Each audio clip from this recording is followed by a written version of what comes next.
Thank you so much. I call this work session meeting of the San Marcos City Council to order. It is Tuesday, May 5th of 2026. The time is 3:06. Apologies for the delay. Ms. Trevino, would you please call the roll? Ms. Rodriguez. Here. Mr. Basel. Here. Ms. Garza. Here. Thank you. Mayor Houston. Here. Mr. Scott, Mr. Mendoza, and Mr. Gonzalez. Here. We have a quorum present. Okay, now is our citizen comment time period for this meeting. And City Council hears citizen comments at regular meetings, work sessions, and workshops. There is a sign-up process. For those of you, if you're online, when it's almost your turn, there's going to be a pop-up question, and you're going to have to respond to that in order to be able to talk to us when your turn comes up. Speakers may speak once during the citizen comment time period and may not yield time to others. When it's your turn to speak, state your name for the record. You'll have 3 minutes. When you begin speaking, the timer is in green. The timer will show only yellow when you have only 20 seconds left, but there will be a ping sound to let you know. And when your time to speak is up, the timer is red and a bell rings. If you hear a popping sound, step back from the microphone a little bit. The mayor and council will endeavor to ensure that meetings are conducted in a courteous manner and an atmosphere free of defamation, intimidation, personal insults, profanity, or threats of violence. If you do any of those, you'll hear the gavel, and I will ask you to leave the council chambers at that time. We've got 3 people signed up today. Is Rosa Aponte here? Okay. Next is Lisa Marie Capoletta, who joins us online. Good afternoon. There is a profound difference between broadening the canvas and painting over the rest of the community. Lately, we've seen inclusivity as a justification for a narrow focus, where bureaucrats, boards, attempt to balance the scales of history by tipping them exclusively towards one faith. True representation isn't about giving one faith the entire City Hall wall. It's about ensuring the mural reflects all faiths in San Marcos. When one city allows one faith to claim a permanent sacred space on the wall out in front of City Hall, paid for by tax dollars, it sends a clear message that other religious faiths are secondary, not valued, lesser. In any other faith, be it Christian, Jewish, or Muslim, the request to paint their sacramentals and creation stories on the side of City Hall, the request would be denied on constitutional grounds. I am also noting that the presentation 3 p.m. packet of creating a new public arts policy does not have these concerns, which I've repeatedly raised about that mural on City Hall, which is highly disingenuous and it lacks transparency. I've written you emails, I've delivered speeches, and yet those attempts are not valued. I'm now requesting that these concerns be valued in your discussion today, and that all future permanent art public installations of a religious nature, we consider these concerns. The mural disrespects all religions in San Marcos. To state that those are mere circular patterns or a collection of animals is more than a cultural misunderstanding. It is an act of profound disrespect towards the very faith being prioritized on that mural. To view this art as a purely decorative lens ignores its true origin. The compositions are 100% aligned with the traditional geometry of peyote art, where every line and symmetry holds theological weight. When the city treats these sacred symbols as simple motifs rather than religious expressions, it trivializes a spiritual heritage. We must be clear. A mural that depicts a creation story and sacred sacramentals is not secular. It is a religious monument. City's own messaging identifies these as guardian spirits and the river medicine. By the city's own admission, this mural depicts the creation story of a specific indigenous community. A creation story is the theological foundation of faith. To claim that it is not spiritual and not religious is a distinction without a difference. It is a fundamental misunderstanding of pluralism and suggests that one group's theology, culture, while everyone else it's their religion. I would kindly ask you guys to think in the future about all of the other religions, particularly the Catholics here in this community, who you are disenfranchising. If your goal is to truly honor Native American artifacts, consider prioritizing preservation of those artifacts in TxDOT programs and sidewalk programs, and have a meaningful value of those artifacts versus mere calculations of the square footage. Thank you for your time, and God bless San Marcos.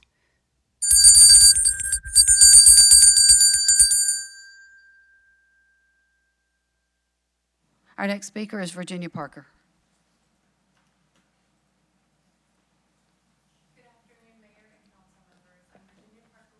Marcus River Foundation, and I came here this afternoon just out of excitement that y'all are going to get to hear about the Edwards Aquifer Habitat Conservation Plan. The San Marcos River Foundation is a stakeholder for the EAHCP, and for anyone that, obviously Mark's going to go into great detail about the EAHCP, but I just want to point out a couple things. For instance, how much money the EAHCP has put in specifically to the city of San Marcos and New Braunfels, since the EAHCP is to protect the San Marcos and Comal Springs. And that looks like things like Dog Beach, or, you know, steps at Rio Vista by the Cypress Island. Ramon Lucio Park. So we have these targeted entryways into the river that used to be just a muddy mess where people would just slip and fall down into the water. And instead we have these beautiful, very clear entries into the river in order to protect the banks in other areas. So we're very excited about the new EAHCP. I hope y'all will really pay attention to all the detail that Mark's going to provide, and we hope that you support it next year when it's time to sign. Thank you. Thank you. And that concludes our citizen comment time period. Ms. Trevino, if you would read item 1, please. Receive a staff presentation regarding the Edwards Aquifer Habitat Conservation Plan and the U.S. Fish and Wildlife Service incidental take permit renewal process and provide direction to staff. Ms. Reyes. All right, good afternoon, Mayor and Council. Joe Pantowen, Assistant City Manager. Since 2013, the city has partnered with Texas State University, the Edwards Aquifer Authority, the City of New Braunfels, and the San Antonio Water System on the implementation of the Edwards Aquifer Habitat Conservation Plan. This is a regional plan that manages the impacts of human activities, such as Edwards groundwater use, river recreation, and infrastructure maintenance on federally listed threatened and endangered species in the Comal and San Marcos River systems. The plan is the basis of an incidental take permit issued by the U.S. Fish and Wildlife Service under the Federal Endangered Species Act. It describes measures needed to ensure protection of endangered species. Our existing permit expires in 2028. The plan partners are currently assessing and revising the existing plan to generate a new draft plan to submit to the U.S. Fish and Wildlife Service, along with a draft incidental take permit application. Both the incidental take permit and the plan will allow the city and co-permittees continued use of the Edwards Aquifer water and ability to facilitate river recreation in the San Marcos and Comal rivers, and provides legal protection for the city under the Endangered Species Act as we comply with the plan and permit requirements. I will now turn it over to Mark Enders, Habitat Conservation Plan Manager for the City of San Marcos, to provide more detail on this effort. Thank you, Mark. Thank you, Joe. Good afternoon, Mayor and council members. I look forward to this presentation, and I appreciate your attention in advance. At its core, the Edwards Aquifer Habitat Conservation Plan, which I'm going to refer to through this presentation just as HCP. So when I say HCP, I'm referring to this Edwards Aquifer Habitat Conservation Plan. At its core, it's a plan to protect endangered species in the San Marcos and Comal rivers. I'm going to focus more on the San Marcos portion today. So it's to protect endangered species in both of those river systems and to maintain compliance with the Endangered Species Act. It is a regional plan, and I'll talk about kind of the regional area of the plan and the different partners in just a second. The HCP, it's a key component of an incidental take permit with issued by U.S. Fish and Wildlife Service. So we have an existing incidental take permit, or ITP, that we're working under in an existing HCP. That ITP in HCP went effective in 2013. It's a 15-year permit, and so we're coming up on the expiration date in March 2028 of that existing permit. Hence, we are now working on efforts to reopen up the plan and work on renewing the plan essentially so that we can put together an incidental take permit application to U.S. Fish and Wildlife, presumably for a permit term of up to 30 years. The main benefit, I guess, of this ITP to the city as well as other program partners is that it protects permittees from take of endangered species within the river and the aquifer system. When I say take, I mean kill, harm, harass, look at wrong, roll your eyes at. So it's really like an umbrella of things that can be, impacts to endangered species. So essentially, it provides coverage for otherwise legal activities that may harm endangered species. Those activities, largely river recreation and aquifer pumping, as well as infrastructure maintenance and construction along the Comal and San Marcos River. The incidental take permit, it provides surety or certainty that these permittees can continue their lawful operations, aquifer pumping, facilitation of river recreation, construction along the river, so we can continue these endeavors without threat of lawsuit under the Endangered Species Act. The HCP includes habitat and spring flow protection measures. I'll get into some of the details and mechanics of those programs. It includes a refugia program and then also extensive biological and water quality monitoring, among other things. So I mentioned this is a regional plan. Really, the plan area is the entire jurisdictional boundary of the Edwards Aquifer Authority. So that map on the right essentially shows that area. It's all the way from Uvalde and Medina counties out west, where you have a lot of irrigated agriculture, that withdraws from the Edwards Aquifer to support that. You have the city of San Antonio kind of smack dab in the middle, a large water use in San Antonio, and then continues up to New Braunfels and San Marcos, where the springs are located.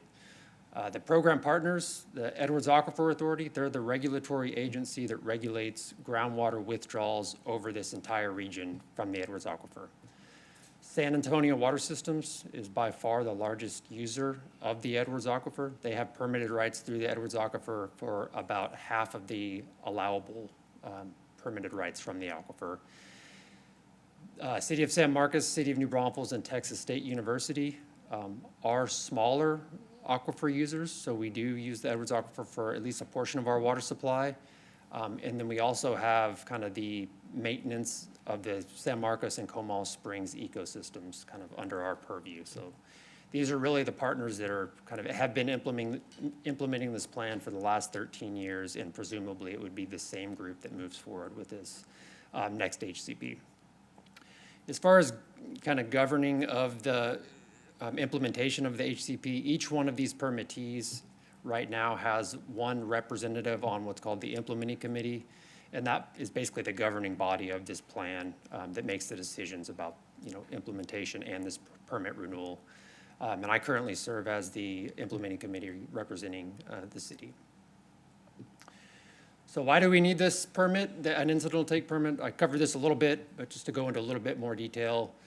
The Federal Endangered Species Act, it prohibits the intentional and unintentional impact on listed and threatened endangered species. So it's pretty common sense, and most people aren't out there intentionally harming endangered species. I'm sure it happens, but that's really what is important, I think, is the unintentional impacts. Say, like pumping from the Edwards Aquifer. It's a lawful activity that serves a beneficial use, but there are secondary impacts to endangered species. Similar river recreation, lawful activity, everyone enjoys, going to the river, but that activity does impact endangered species. So through this incidental take permit, again, it gives the city and other permittees coverage and lessens the likelihood of lawsuits under the Endangered Species Act to the covered permittees. And these ITP permits are issued to non-federal entities who do conduct activities that may incidentally impact the listed endangered species. So what are the requirements for the issuance of an incidental take permit? So the U.S. Department of the Interior The U.S. Fish and Wildlife Service is the agency who issues these incidental take permits. So in order to get a permit from U.S. Fish and Wildlife Service, we have to prove that we are taking efforts to minimize and mitigate impacts that we have on the endangered species. We also have to ensure that there is adequate funding to implement minimization and mitigation measures, conservation measures essentially, to provide for the survival of these endangered species. And we have to ensure that all the overall impacts to the endangered species, whether that's aquifer pumping or river usage or construction activities along the river, we have to make sure that those activities cumulatively do not threaten the kind of survival of the endangered species in the wild. So the Habitat Conservation Plan, it's really that framework that combines all these kind of aspects into one plan, and that's basically submitted to U.S. Fish and Wildlife Service. They review that, and if they agree that the HCP will meet these requirements, then they can issue a permit. So we have been at this permit renewal effort for some years. Really, it started back in 2022.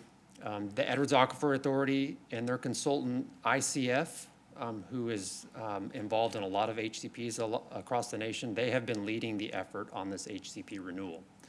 So in general, the process has followed taking the existing HCP that we have. The existing HCP is a great document. It has generally been successful over the last 15 years. It was the basis of a permit that's already been issued, so we know it's a good plan.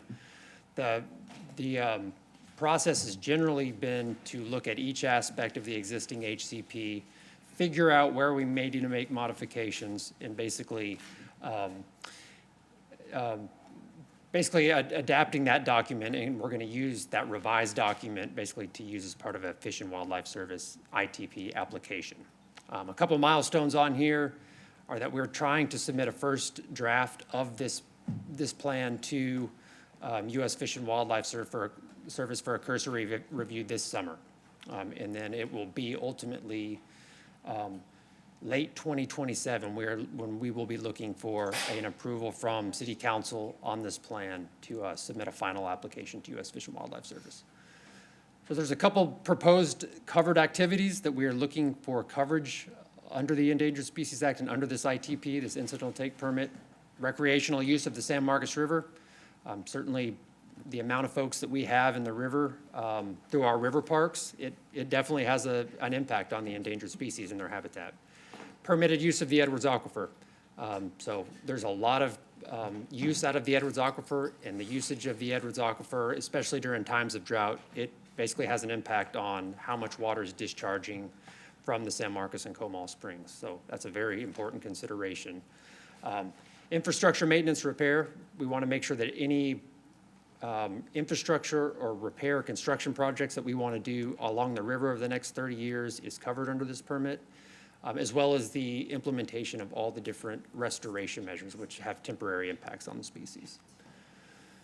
The plan includes a number of biological goals and objectives. So these sections of the HCP outline what are the biological needs to ensure survival. What essentially do the endangered species need to persist into the future? So those include spring flow objectives, coverage of Texas wild rice and other aquatic vegetation in the river system, as well as species metrics, density, abundance of species in the river, and also water quality. So all these are very tightly monitored through the program and allow us to prove to Fish and Wildlife that we are meeting these goals.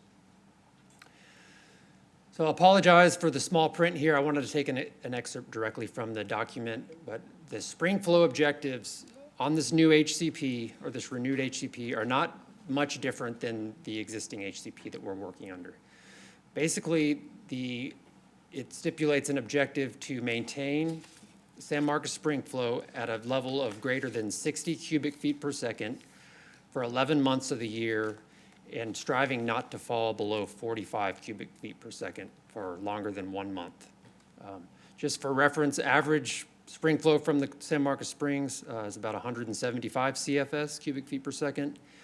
Right now, the river is flowing about 90 CFS, which is fairly low, and it has been at that lower level for the last 3 or 4 years. It also establishes long-term discharge metrics, so a 3-year moving average of 136 cubic feet per second and a long-term average of 140 cubic feet per second. So in order to achieve these objectives, there's certain things that, none of the permittees can control, namely recharge into the Edwards Aquifer. So if it's not raining, the aquifer isn't getting replenished, and there's very little that we can do. We can try rain dances, we can do what we can to try to bring rain, but there's very little that we can do. The thing that we can control is pumping from the Edwards Aquifer. So the plan proposes a series of spring flow protection measures that would come online to try to achieve those spring flow objectives, mainly the minimum spring flow objective of 45 CFS at San Marcos. Essentially, what this program looks like, it is the Edwards Aquifer Authority essentially purchasing control of a little over 100,000 acre feet of water rights that have already been permitted out through the Edwards Aquifer, to basically hold on to those and have control of those, so when aquifer levels and spring flows decline, they can basically require forbearance of that water. And so that we have a spring flow benefit. When we're in severe drought, when we hit certain triggers, a certain amount of water and pumping would be restricted from the Edwards Aquifer. And so that's almost 42,000 acre feet when the aquifer hits a certain level. An additional 50,000 acre feet when the 10-year rolling recharge average drops below a certain level, and then an additional 10,000 acre feet when both of those triggers are measured, or both of those triggers are met. So just for reference, the max amount of permitted water from the Edwards Aquifer is 572,000 acre feet. So 100,000 acre feet, about a sixth or fifth of the overall pump water rights from the Edwards Aquifer, so quite substantial, and there's a cost to that too, I'll talk about a little later. So aside from that, the stage 5 of EAA's critical period management is also a part of trying to maintain those spring flow objectives.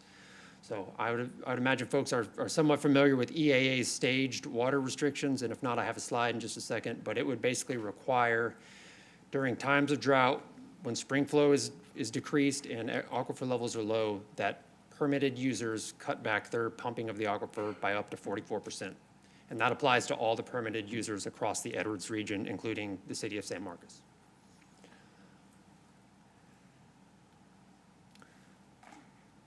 So yeah, this is basically a snapshot of EAA's critical period management strategy. So again, any user who has permitted rights through the Edwards Aquifer Authority has to abide by these critical stage reductions. So on the left are the different stages up to stage 5. In the middle, you have a J17 index well, which basically measures the condition or the level of the Edwards Aquifer, and then you also have spring flow. And then at the very last column, you have the required reduction. So as Edwards Aquifer levels fall and spring flow decreases, more stringent reductions are imposed on permitted users. And so we follow this in order to meet our permit reduction requirements. So the city of San Marcos, a little over 5,000 acre feet, 5,433 acre feet per year is our permitted water right. And so that is subject to a 44% reduction. And this, again, applies to all the users across the Edwards Aquifer region, all to try to maintain those minimum spring flows. Just for reference, Texas State University has a water right from EAA, a little over 2,000 acre feet per year. New Braunfels Utilities, a little over 9,000 acre feet per year. And then San Antonio Water Systems, again, I mentioned the largest user of the Edwards Aquifer, a little over 235,000 of the 572,000 acre feet that's authorized to be pumped from the Edwards Aquifer.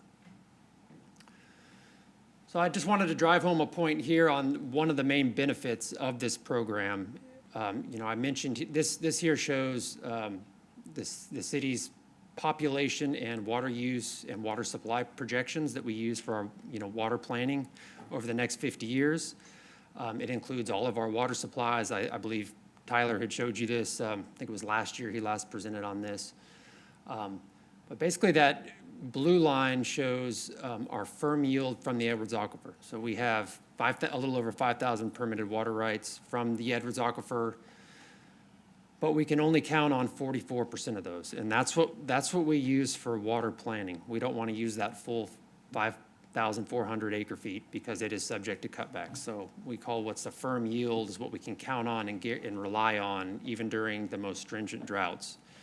So being a part of this plan allows us to at least be guaranteed that about 300 or 3,000 acre feet from the aquifer. Switching gears a little bit, the plan also includes biological goals for Texas wild rice coverage and aquatic vegetation in the river. So the Texas wild rice itself is an endangered species. You can readily see it out in the river, and this plan basically calls for certain amounts of coverages within different segments of the river. The other kinds of aquatic vegetation in the river are habitat for the fountain darter, an endangered minnow that we have in our river system, and it also provides for an objective for minimum coverages of that submerged aquatic vegetation in the river. And so I'll talk a little bit about all the conservation measures, and then probably most importantly is the ones that play into us being able to meet these aquatic vegetation coverage metrics. So a big part of meeting these is management of river recreation, and so I'll talk a little bit about that. So this is just a comprehensive list of all the conservation measures that are in the existing plan, and it is presumed that we will be carrying all these over into the new plan. And basically they would be the responsibility of the city and the university to implement in the San Marcos River system. So I'll focus on a few of these in the next few slides, but the list is as you see them. Aquatic recreation management, this is a big one. How do we control recreation to where it's not completely devastating endangered species habitat? Litter management, aquatic vegetation restoration, management of non-native fish and species within the river. Those non-native species have negative impacts on the endangered species and their habitat, so we have a program to remove those. Management of our riparian in stream zones, management of floating vegetation. Texas State has surface water withdrawal permits from the Texas Commission on Environmental Quality, so they have certain requirements under this plan to have to reduce their pumping from the river or withdrawals from the river even more above and beyond what their permit from TCEQ requires or allows for. Sediment accumulation management, and then Texas State University also has to keep close management on the activities that happen in Spring Lake, you know, glass bottom boat tours and all the other educational tours that they offer. So yeah, management of recreation, I'll go into this because I think this is probably one of the most important kind of conservation measures. We've had a lot of success with implementing this over the last 13 years, and really this, the shape of this would continue into the future because it has been successful. So I just wanted to present this out and then, you know, get feedback at the end of the presentation from you all. So recreation in general, it's managed in a couple ways through the HCP. One is just river use education. So essentially we have signage out along the rivers. We have what we call an HCP conservation crew that patrols up and down the river, basically engaging with river users and promoting good stewardship practices. That crew also helps to pick up litter and helps with some of the other HCP conservation measures. We have in-stream protection areas. So folks have seen buoy lines and big red buoys in the river. Those are there for a reason. They're basically to cordon off areas of sensitive habitat, whether that be Texas wild rice or fountain darter habitat. And the state has put a special designation on the San Marcos River to allow for the city to install these within a state waterway. We also have our stabilized river access points, which are have been very effective in kind of providing a designated point for folks to enter the river. And then in tandem with that are the control and management or essentially restriction of river access in other areas outside of these designated access points. Litter management, we do that through the HCP, but the city also takes a lot of efforts and a lot of resources into managing litter on the river. And then manage river access during extreme low flow conditions when significant habitat degradation is evident.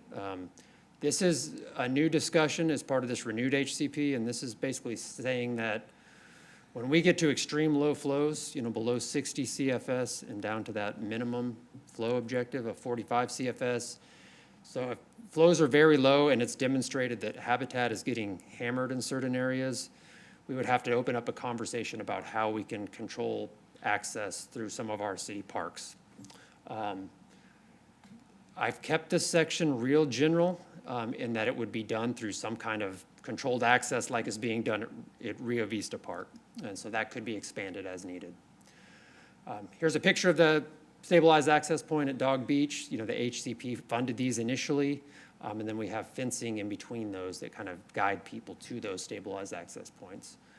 We would have to commit to having a continued aquatic veg restoration program where we're actually removing non-native vegetation from the river and planting more Texas wild rice and aquatic vegetation for habitat. We also have to commit to protecting our riparian zones. And that essentially means that we will continue to control non-native invasive species along the riverbanks. We will plant additional vegetation as needed to make sure that we have an established riparian buffer. And then we will also continue to use a strategy of the fencing to protect these riparian zones from damage. The program includes significant water quality and biological monitoring. I won't go into details here, but there's very close tabs on the populations in the river, the Texas wild rice coverage, the aquatic vegetation coverage, water quality. So that the program really includes a lot of this monitoring, which we have to report to U.S. Fish and Wildlife every year to make sure we're doing a good job of keeping these endangered species alive. Program also includes a refugia program. So out on McCarty Road, you see the National Federal Fish Hatchery out there. They basically keep in captive endangered species from the river system to keep those in refuge in the case that the springs were to go dry or if there were some other catastrophic event where they had to repopulate them back into the river. So that's part of the program. So all this costs money, right? It's a very expensive program and getting more expensive as we go into the future. So the program has historically been paid by aquifer management fees that are imposed by the Edwards Aquifer Authority on all Edwards permittees. AMF, Aquifer Management Fee, it is set by the Edwards Aquifer Authority and their board every year, so it is subject to change. Currently, it's at $97 an acre foot. So this is presumed to be the funding mechanism to fund the HCP as we go into the next potentially 30 years. Annually, it's looking like cost of the program would be $28 to $30 million a year. A lion's share of that would go into the spring flow protection measures. So taking control of that 100,000 acre feet of water and essentially purchasing those water rights so that they're foreborn during drought. So it's a huge cost based on the water market of the Edwards Aquifer. About $1 million a year estimated for the refugia program, $1 million a year estimated for all the monitoring program combined, almost $2 million estimated for program administration. This is largely EAA's cost. They have staff that help to administer the program. And then approximately $900,000 estimated for the San Marcos River conservation measures. And so those have always been funded, cost shared between the city and the Edwards Aquifer Authority. There's a lot of discussion right now about how that cost share will pan out. So obviously I'm pushing for the program to cover the burden of the expenses and lessen the burden on the city. So we'll be continuing those conversations and hopefully we can get to a good place that we're comfortable that's equitable.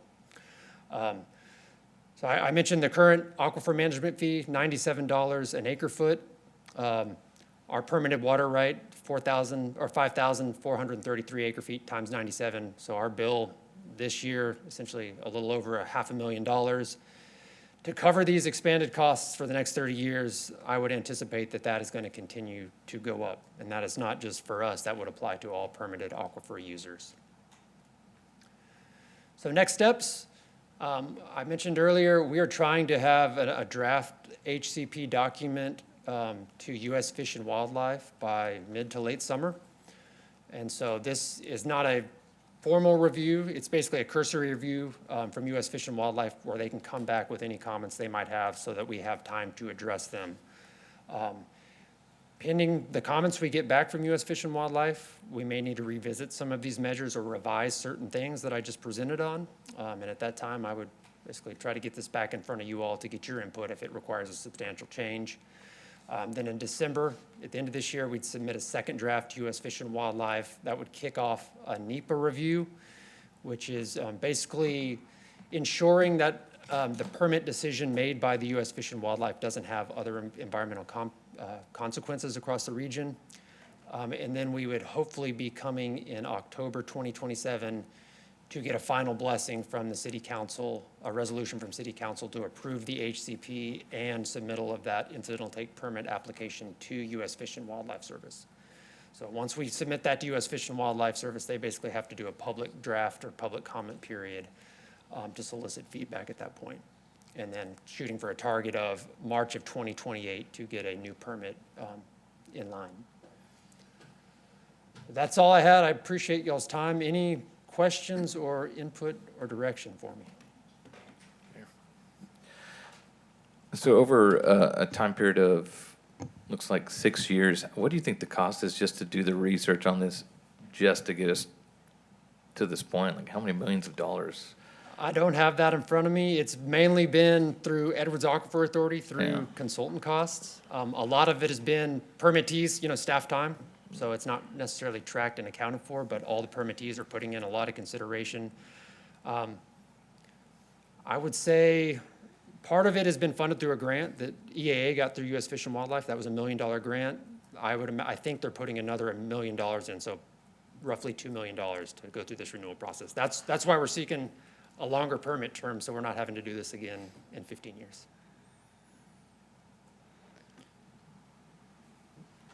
I just have one question. Thank you for the presentation, the additional information, all of y'all's work. Y'all are truly doing God's work. So I just want to say I appreciate that. Thank you. Being newer on council and seeing some of the changes even Ms. Parker cited earlier, I had no idea on that side of things that y'all were the contributing factor for that. And so I just want to share my appreciation for that. I just have one quick question. So you had mentioned some proposed measures that the city of San Marcos in collaboration with Texas State would be responsible for. So I don't know if necessarily my question's for you or city staff. Do we anticipate that, all of the measures that we're going to be responsible for, we either have a plan in place currently to meet our responsibilities, or is that something that we're gonna have to kind of figure out adding on new organizations? Or I guess what I'm trying to ask is, can we meet our responsibilities? Yeah, I think we would continue to have responsibility, Texas State and the city. Some of that work is through contracted services. Okay. And so we have been grateful to get funding through the program to implement a lot of those measures. And have the expertise at the table to implement those measures and prove up to U.S. Fish and Wildlife that those conservation measures have been effective at conserving habitat. And if there should ever be something that, is over and above what we currently have allocated, then we would obviously bring that to mayor and council. Okay. If there was an unaddressed need or something like that, we would make sure and let you guys know that there was something there that needed to be considered. Okay, because I imagine of the things listed, we're likely doing all of those already, or any of these novel? Yeah, with minor tweaks, we have been this would be a continuation Okay. and a commitment to continue implementing programs that we have successfully implemented over the last 13 years. Okay. And I think the key right now is to get through the process, get the incidental take permit application in, get the habitat conservation plan in, and then the subsequent or ongoing negotiation with the Edwards Aquifer Authority and the other permittees in terms of cost allocation. Thought Mark did a great job of kind of listing all those items, and that one bottom item where just more discussion needs to happen between us and the authority and others to figure out that cost allocation going into the future. Okay. All right, thank you. Thank you. Mr. Gonzalez? Okay. Mr. Scott? Okay, you said that there are some things that you wanted us to talk about, and one of them is this controlling access during extremely low flows because Yes. there's such habitat, I'm just going to say damage, Sure. when that's the case. When and where do we need to talk about that? And is the managed access program that we've already started. I'm sure that's helping. I don't know if that would be enough or what we would have to do. Can you give me some ideas? Sure, definitely when we were drafting these sections, the council was having the discussion about the Rio Vista controlled access. So I tried to take what was currently in motion and kind of apply it here. And I kept the language very general on purpose because there's a lot of unknowns, how it's very, as you all know, very challenging to control access logistically and politically. So I kept it as, it could be paid access, it could be parking fees, a lot of the things that are already being implemented. We may have to look at different locations depending on where habitat is being degraded. But those are things that we are talking about more, and I can try to provide some more clarity when we get there. A lot of things we can kind of have some tentative plans, but we really will not know what needs to occur until we really get into those low flow scenarios that honestly most of us have not seen. So we're anticipating when the river is at 45 CFS, which hasn't occurred since the 50s. So what do we do, and what kind of shape will the river be in at that point in time, and what do we need to do to adjust? Yeah, and Ms. Reyes, we gave direction years ago for our tourism folks to not promote the tubing and some of the river sports or river activities. In the summer, we want the river activities like kayaking that you can do in the winter. Are we still maintaining that? I can help answer that question. Rodney Gonzalez, Assistant City Manager. Yes, Mayor, what we did on both the Communications Department side and our Convention Visitors Bureau side is they scrub both web pages to identify any type of promotion in that regard. And so I've reviewed it as well, and so it seems like all of that has been taken away. Okay, because we gave that direction a long time ago, and we had commercials of some programs that we were supporting. I noticed we're not supporting that particular 30-minute music program anymore, but it was all about the river, and that's what our commercial was, and we've still done a lot of that. So are you telling me that maybe now we're finally where we intended to be years ago? The reason the topic came up again, you might recall, is when we talked about managed access at Rio Vista, and the topic came up again about are we advertising the river with the unintentional consequence? And so I had that conversation with staff, and we looked through the web pages. They certainly have that in place for any type of contractual arrangements, but we also looked at our website and scrubbed for that material. Yeah, it had been reduced greatly, but yet we still have the brown text dot sign out on 35 that says river recreation areas, exit here. Yes. Come on down, so. My understanding in talking to Sabas Savila is that that is a state sign. I don't know if there's much that we can do about that because the state, in their own programs, if you will, they develop signage based on what they believe is the need. But we can certainly engage with TxDOT again to ask, what might be done. It would surprise me that they would do that if we said we really would prefer you not.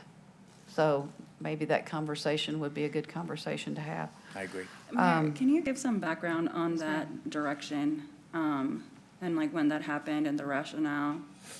It's been so long ago, I don't remember when it was. And I would also say that from a staff perspective, we take direction from the consensus of council.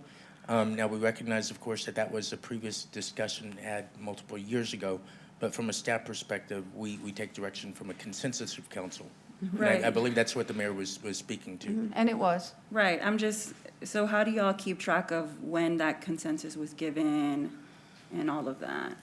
We can go back and look. It was a few years ago, and I believe, I don't remember if it was coming up on Hotel Motel when they were talking about the use of funds for advertising, and that question was raised. I think the mayor raised that and asked the rest of the dais, and the dais went along with that same direction.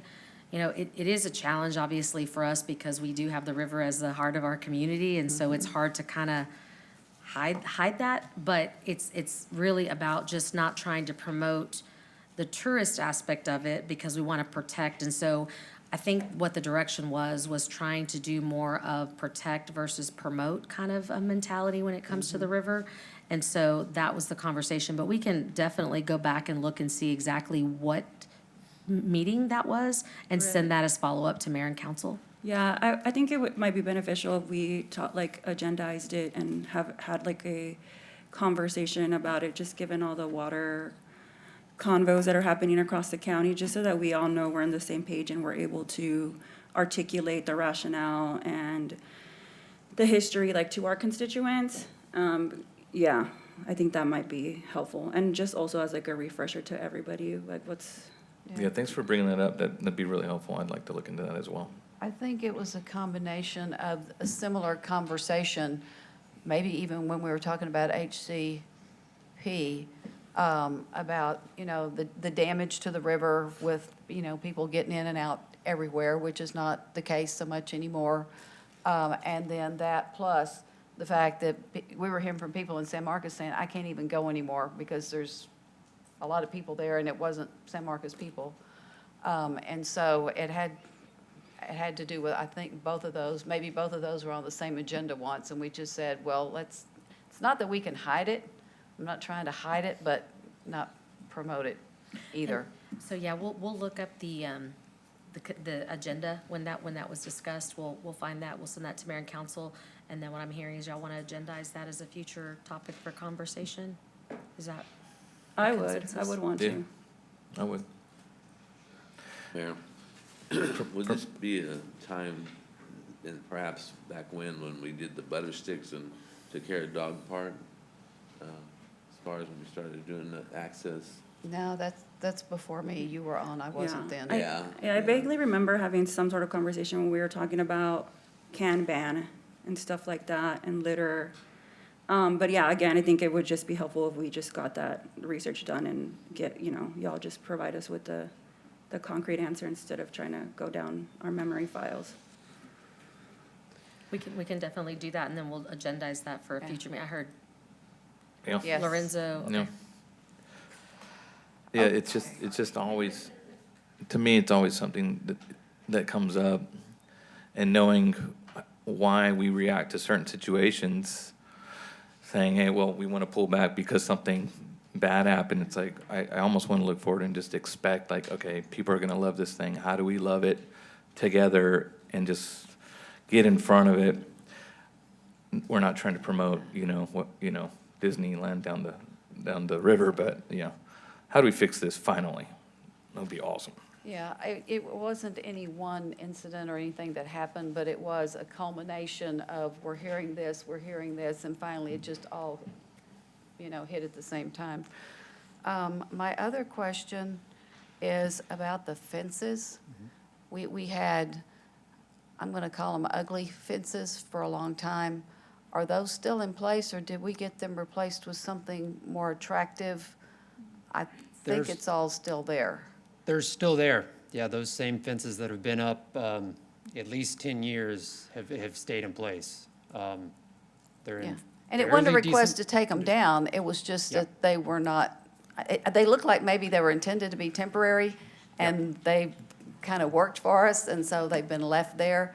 Yep. I think there's a lot of greenery in them now, and it's not as unsightly as it was 3 or 4 years ago. Mr. Ender, if you would just, I think the fences are there, but I believe we changed some of them to black so that they would match more of the landscape nice. and not necessarily look as, because that was conversation, Mr. Scott, I'm looking at you because I remember that was something that you brought up specifically, but just to not make it look so intrusive and like the river was off limits, but it would have something that would still embrace the natural beauty Yeah. of it. And so That's good. There were some new segments installed 2 years ago, and that was, it was a little more visually appealing.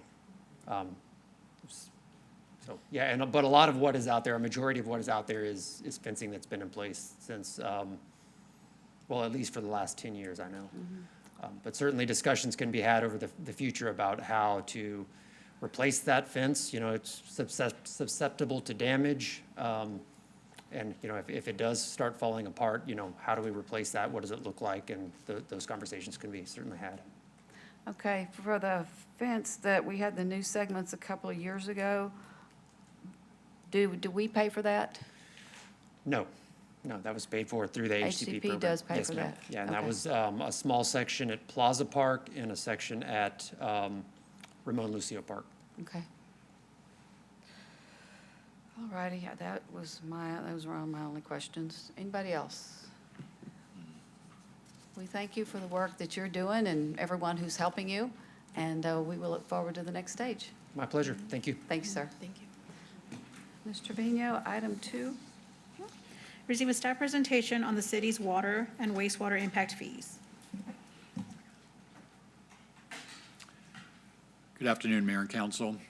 Over the next several months, staff will present a series of items to the City Council to update the city's water and wastewater impact fees as required by the Texas Local Government Code. Today, staff and our engineering consultants will provide an overview of the impact fee process to prepare for these upcoming actions. The current fee structure was established in 2018. Since that time, significant changes in the economic landscape have made an update necessary to reflect current infrastructure costs. This adjustment ensures that new growth and development remain responsible for their proportional impact on the system, preventing these capital costs from being shifted to our existing customers. We have a very experienced team working on this. Friesen Nichols conducted the city's wastewater master plan and impact fee study. Their experience includes completion of over 600 similar plans and studies. Likewise, Plummer and Associates, who conducted the city's water master plan and impact fee study, their experience includes over 400 plans and studies of this nature. Now I'll turn it over to Engineering Assistant Director Richard Reynosa to lead off the presentation. Thank you, Joe. Again, Richard Reynosa, Assistant Director of Engineering. Good afternoon, Mayor, City Council. Before I turn it over to Ethan and one of our consultants, I just wanted to mention again, our current impact fees were established in 2018. So a few things have happened since that time that have really affected costs, and so we're due for an update. We were planning to come before you about a year ago, but legislative changes have added a few steps in the process, and so that we've accomplished that up to this point, and so we're ready to bring these items forward to you. And before we do that, we wanted to provide you this presentation, give you some information and background before we get into those action items coming up. So again, I'll go ahead and introduce Ethan Shires with Friesen Nichols. He's one of our consultants doing the wastewater. Good afternoon, Mayor, Council, and staff. Thank you all for your time. We'll try to keep this brief. This is mostly informational purposes, but want to, kind of come before you, present all the work we've been doing on the impact fee program. Working with staff for almost 2 years now, kind of with the master plans and updating these impact fees. So this is mostly informational. I want to kind of, step forward here at the beginning. We're not asking you to take any action. That'll come at a later date. Just presenting to you this information, keep you updated. So to start, so a little bit of history. So impact fee program in the state of Texas, at least the modern rules were adopted in the 90s. The city of San Marcos has had impact fees, as Richard and the city management discussed, most recently updated here in 2018. So we've since then, lots of changes have occurred. We've updated water and wastewater master plans since then, and so per the state requirements in the Texas Local Government Code, Chapter 395, we're required to update these impact fees every 5 years. It's been a bit of a process. So we're a little bit behind that curve, but that's okay. That's still, fitting the regulations there. So pretty standard update. We're going to follow all the regulations. It's a prescribed process. So again, just trying to give you a little bit of information as we get into this. If everything goes according to plan, this new update will take into effect in August of later this year. So what is an impact fee? So effectively, an impact fee is a way to recoup costs related to new development, and specifically here for water and wastewater infrastructure. I want to be clear, here at the beginning, impact fees are specifically for new development. So we're not talking about water wastewater rates. We're not talking about charging existing customers. This would be a new neighborhood, a new commercial development coming in. They would be charged a one-time fee that is used to recoup those capital costs that drive the infrastructure that's needed to provide service to those developments. So that's effectively what it is. We'll get into a little bit about the specific requirements and what we're looking for funding, how we calculate those fees. Again, based on Chapter 395, for this purposes, just water and wastewater. There are a couple different other types of impact fees, but here for today, we're just talking about water and wastewater. Okay, so what can be paid for impact fees? In short, it's anything related to new growth. So we're talking about expanding capital projects, we're talking about expanding infrastructure capacity, explicitly to service that new growth. So, the example I like to give, if we need to, you guys have seen water towers throughout town. We need to construct a new water tower, I'm going to service a new neighborhood, right? That's going to be pretty heavily impact fee eligible, right? That cost will be almost entirely associated with, the new neighborhood in that area.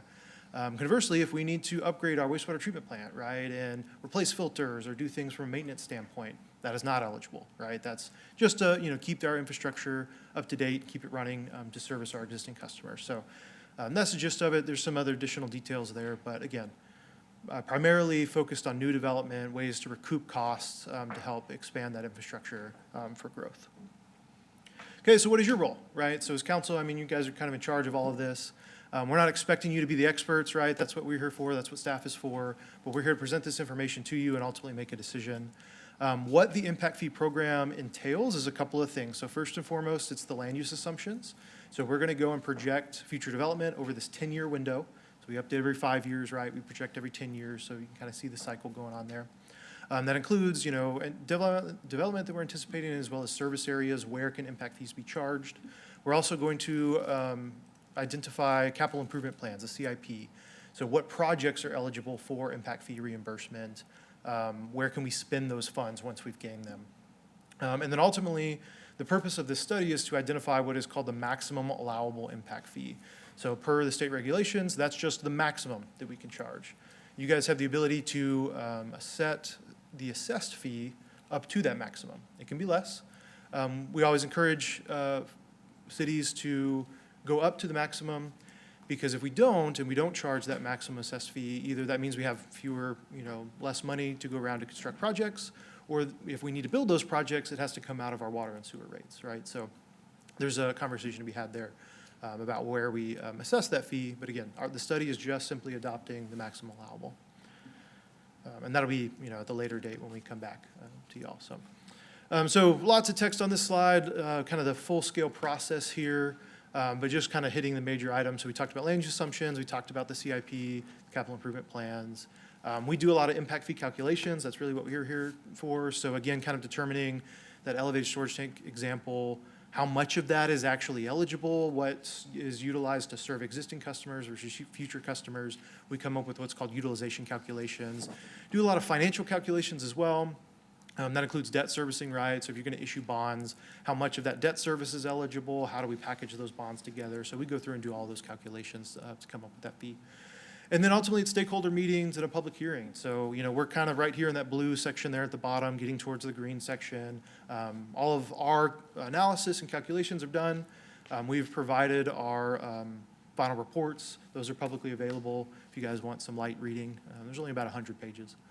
But here now we're presenting this information to you. We're also meeting with the Capital Improvement Advisory Committee, or the Impact Fee Advisory Committee. You may see a couple of different acronyms there, IFAC. So that's a committee similar to P&Z, kind of made up of members of the community, specifically of the development community, where they kind of get to advocate for the development side of things. We present similar information to them. So we met, I believe it was last month, kind of the first meeting with the Impact Fee Advisory Committee, presented a presentation very similar to this one so that they had the same information you do. And then, like I said, we'll come back.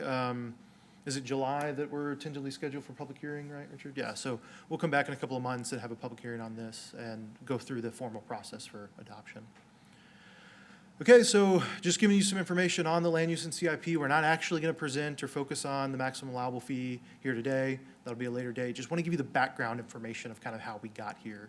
So starting with land use assumptions, like I mentioned, the first thing is service area. So we identify water and wastewater service areas. Per 395 regulations, that is simply where you can charge fee for new development. Makes sense, right? You're not going to service development outside of your service area. You can't charge them impact fees, right? So there's some flexibility if that changes. We can kind of enter into development agreements or amend these impact fees, but we do have to adopt what those service areas are. So they're presented here in this map. Water is blue, wastewater is green. I think that trend continues throughout this presentation. So next up is existing customers. So we have to identify what are our existing customer base, right? So if we're determining the amount of future growth over this 10-year period, well, we have to start with what is our current customer base so that we can project out that future development. So we did that based on water billing meters. Makes it easy for water customers. We do have to kind of convert a little bit. Not every city water customer is a wastewater customer. You have septic users and such. There are also several neighboring water utilities that provide water service where the city provides wastewater service. So we do have to count for that as well. Those are all kind of shown there. The color coding is just residential and commercial, that's right. And then there's kind of symbolized by size as well. So just identifying the existing customer base. And the next up is how do we project out that future growth? So we utilize the future land use plan from the comp plan adopted here recently. Worked with quite a bit with staff to kind of figure out, okay, what are we anticipating over this 10-year window? Predominantly, this was all done during the master plans, and we just kind of were able to, utilize that and take that for the impact fee program. So what does that actually mean? Here's our projected 10-year developments. It's maybe a little washed out on the screen there, but what we identify is everything kind of shown in that blue is what we're projecting for that 10-year window. Gray is existing, yellow is future, so beyond the 10-year, and then those purple are those specific developments that staff is already working with. They may have development plans or master plan communities, those types of things that may span, greater than the 10-year window. So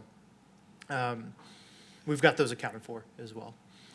So spent a lot of time determining those developments, and I believe the next slide here shows those. Okay, so yeah, so now we need to get into service unit equivalents, and then we'll talk about future projections. So per 395, we have to convert everything into what's called service unit equivalents, or SUEs. And that's just the way to kind of say, okay, how do we treat all of these customers the same? You can imagine, right, a single-family home may use less water than, say, a large industrial customer, right? They're, whatever the industrial processes that they're using. So we utilize the AWWA, American Water Works Association. They have a manual called the M6 manual that comes up with these equivalencies. They're listed here, and we just do that simply by water meter size. Those equivalencies are the same for the wastewater. We're going to make the assumption that if you're using a lot of water, you're also generating a water wastewater. That's generally the case. So those are shown here, and again, as you can imagine, so a 10-inch meter, right? I mean, we're talking about huge industrial customer. Those are 350 times the impact of a general single-family home. So they're going to be have a larger impact. They're going to be assessed a larger fee. So now for those projections, so we converted those customer counts to SUEs and projected them for the water wastewater systems, as you can see here. Obviously, there's some differences between those two systems, like we talked about earlier. The one thing I want to point out here is currently today, you have more water customers than you do wastewater customers, about 42,000 compared to 34,000, at least in SUEs. However, in that 10-year period, we're anticipating a lot of development in that wastewater service area that's in kind of some of those neighboring utilities. And so over that time period, the wastewater system is actually going to lap the water system and take over. We'll have more wastewater customers than we do water customers. So lots of development. You guys are growing a lot, if you didn't know that already. So we've accounted for that and incorporated that into the study. Okay, so that's land use assumptions. Last piece here is the capital improvement plan, the projects, what are we actually spending? So this is just a map of the water CIP. That was actually done by Plummer and Associates in their water master plan. Pulled those projects from the water master plan and then updated for the 10-year window in the impact fee study. Don't expect you guys to know each of those projects individually, but just know that we've accounted for them and worked with staff and pulled them from the master plan. Similar here on the wastewater side, next up, so just showing those projects that we're anticipating. It is worth noting, we do have both proposed projects, so projects that aren't in the ground yet, but will be, what we're anticipating on constructing. And then we do also have what we call existing eligible projects. So those are shown in red here. Those are projects that are already in the ground today, but do have capacity for future development in the future within this 10-year impact fee window. So we do account for those as well and work with staff to identify those costs and the percent eligibility. So what does all that mean? So now we got to do a little bit of math, so bear with me. But ultimately, to calculate the impact fee, we're going to take that total eligible capital improvement plan cost and divide that by that total growth that we have projected. That gets you your maximum allowable impact fee. Again, we got to do some calculations to that, so we're going to go in and take that eligible cost, determine the utilization. So again, if that, the elevated storage tank is only 50% eligible, only half of that cost gets incorporated in the numerator of that equation. And then we work through with the SUV equivalencies as well to determine that growth. And then lastly is that credit for future rate payments. So we kind of go through what we call a detailed credit analysis, a detailed process here to say that any new customer, well, they're obviously going to be water and wastewater rate payers. We don't want to double charge them, pay an impact fee, and then you also have to pay into those projects as well as a rate payer. So we provide a credit back for future rate payers as they come into the system. That ultimately goes into that calculation and determines our maximum allowable. And again, that adopted or assessed rate could actually be less than maximum allowable. It just can't go over. I had a quick question Yeah. on the formula. Is that formula established by the state, or is that a formula we've adopted? Yes, so it is prescribed in 395. Okay. The specifics, so there are a couple different methods, really two main methods. We could also do what's called the 50% credit method, which is a less detailed calculation that basically says, of your total eligible cost, only half of it can be charged via impact fees, and the other half, 50%, will be charged via rates. We went with detailed credit method. That generally leads to a higher maximum allowable impact fee, and that was the case here as well. So Okay. again, just following 395 regulations, yeah. Good question. Uh-oh, going the wrong way here, hold on. Okay, so just next steps, I think I got just a couple more slides if I can, there we go. So yeah, just schedule like we talked about. So we've already met here, or presented the final reports. Those have been made available to the public on the city's website. We met with the Impact Fee Advisory Committee here last month. And then here today, we've got our work session, so we can add a check mark there to item number 3. Next up is we have a public hearing for the financial audit. So we didn't really talk about that yet, but Richard mentioned that the state legislature passed some changes to 395 that went into effect of September of last year. Kind of blew our schedule up, so that's why we're here today instead of this time last year. One of those changes was a financial audit of the historical impact fee program. So the city has gone through and finished that. Results of that are also publicly available online. We do have to have a public hearing, so that will be held here in about a month in June. And then we'll go through, we'll have one more presentation to the Impact Fee Advisory Committee where we actually show them the total fee. They are required to provide written comments to you. Generally, that will be, we recommend that you adopt this impact fee program, but we do get their input. And then we'll come back here in July, that's right. We'll have another presentation where we actually show you the maximum allowable fee, have that public hearing, and then move towards actual adoption. So that's our schedule moving forward. So that was quick. I know you guys are busy trying to get out of your hair, but any questions, any things I can answer for you while we're here? Yes, sir. How does our impact fee compare to other cities surrounding us? And is it cost prohibitive in any nature to keep people from wanting to build here? Yeah, absolutely. That's a great question. So yeah, I mean, again, we're not presenting the actual number here. What I can tell you is that we do benchmarking. I was actually looking at this this morning with all your neighboring utilities. So it has increased quite a bit. It's a big jump. As Richard mentioned, I mean, the number one change that has happened since 2018 is COVID, right? And construction costs have tripled, dare I say, since then. And so, yeah, that's the general number one driver of a rise in impact fee is just rises in construction costs, supply, that kind of thing. So, like I said, we do benchmarking with neighboring utilities, and you guys are in line with all those utilities that have updated their fees recently. And again, that's kind of an important distinction. Generally, the folks that update their impact fees more recently, again, it goes back to construction costs. They're going to have higher fees. So the longer you wait to update, the lower that fee is. I'll let Richard, staff, talk about the prohibitiveness. And we'll definitely include a comparison spreadsheet in the upcoming presentation where we currently sit and where we're proposing to sit based on comparative cities. We'll include that level of detail coming up for your input. I just thought it was interesting that there's a growth expectation in the calculation. So you're either expecting a growth, how much are we expecting, how do we get there?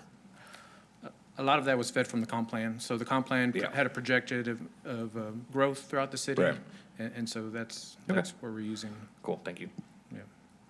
And to also hit on, so the Impact Fee Committee, that was, you appointed in December of this past year. This afternoon, we have an item to adopt the procedural rules to govern kind of how they act, how they have their meetings. So that's on your consent agenda. The work with legal, it's a pretty basic, but we had those procedure rules for you this afternoon to approve. And like Ethan said, we'll have another meeting with them, and they'll provide the recommendation, and then we'll also gather some, provide any external comments that we have as well. There'll be the public hearing option for any, to solicit additional input from the development community or for the citizens as well.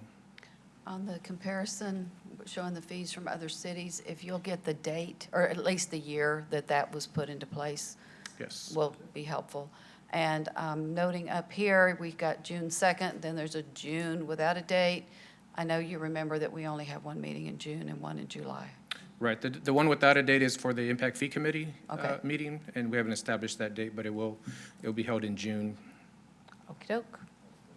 Mr. Scott, wait a minute, I need to go back and let Ms. Rodriguez finish. I wanted to jump in while we were talking about that. Okay, it'll be real quick. Thank you both for the presentation. I do appreciate the desire to sort of, when we're talking about, I know it's for a future conversation in terms of the maximum allowable, but I do appreciate the desire to sort of look at the proportionality of impact and seek those maximum rates should they be necessary. I guess my question is more of a curiosity.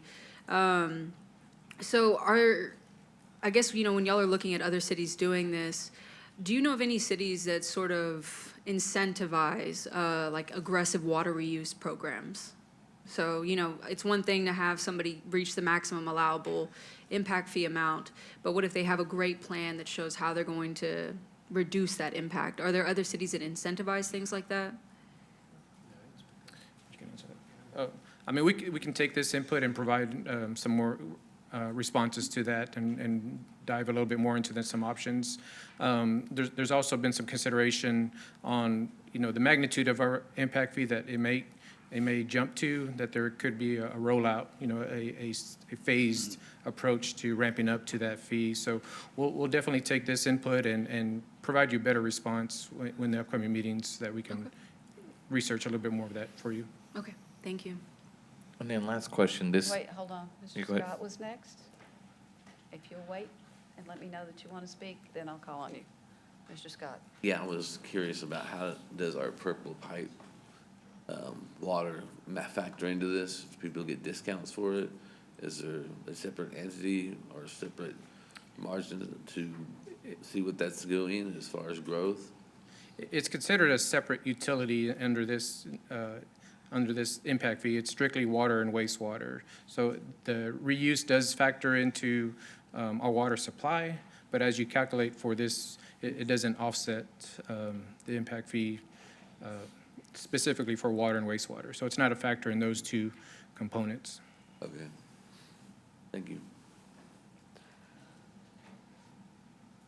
Anyone else? I want to echo what Ms. Rodriguez said, and where Mr. Scott, I think, was going, is encourage reuse water use as much as possible, and maybe see how we do that. And by encouraging reuse, that will reduce their meter size. So that will incentivize them to reuse more so that they can reduce that meter size, reduces their fees associated with that. So Thank you. Mr. Pacelk. you all asked the question I wanted to ask. There we go. That means it was a good one. Anybody else? Mr. Gonzalez. I just have a quick question. Does the university pay impact fees, or are they exempt? no, they pay the impact fees. Okay, I was just wondering. I know they're exempt from a lot of things, and it's confusing what they are and aren't, but, cool, thank you. Yes.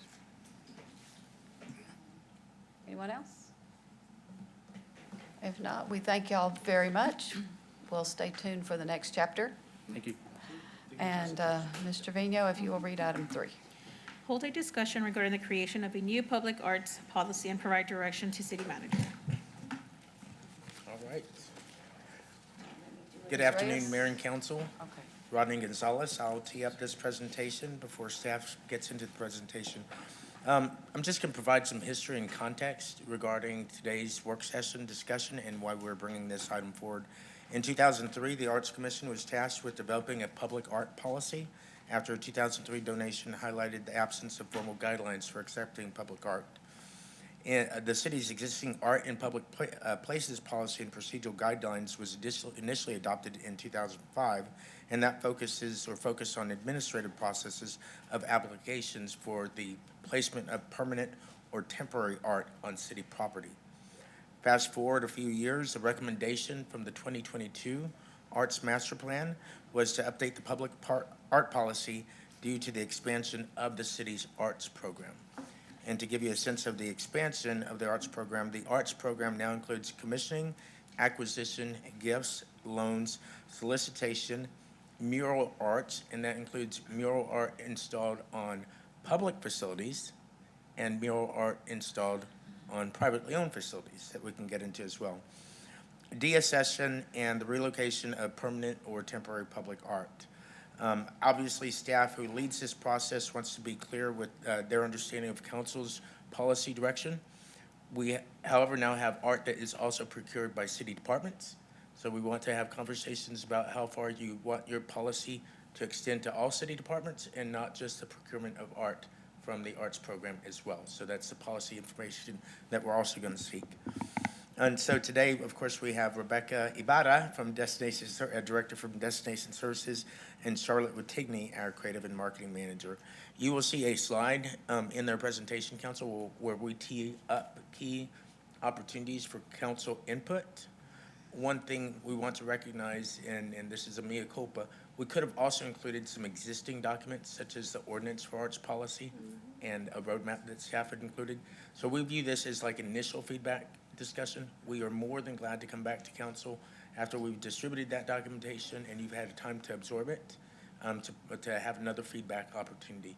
This will be, as you can tell by the history, it's a long-standing concern. We're glad to be bringing this forward and to address it now because of the long-standing nature of that. And so with that, I will turn it over to staff. Thank you, Hayden. Hi, Rebecca Ibarra, Director of Destination Services. I'm Charlotte Watney with Destination Services, the Creative and Marketing Manager. I couldn't remember. So, as Mr. Gonzalez stated, the initial policy was adopted in 2005, and the policy focuses on public art on city property. The Arts Commission was then tasked to come up with a guideline, which they did, but it was focused on the donation of the actual art on city property. Next slide.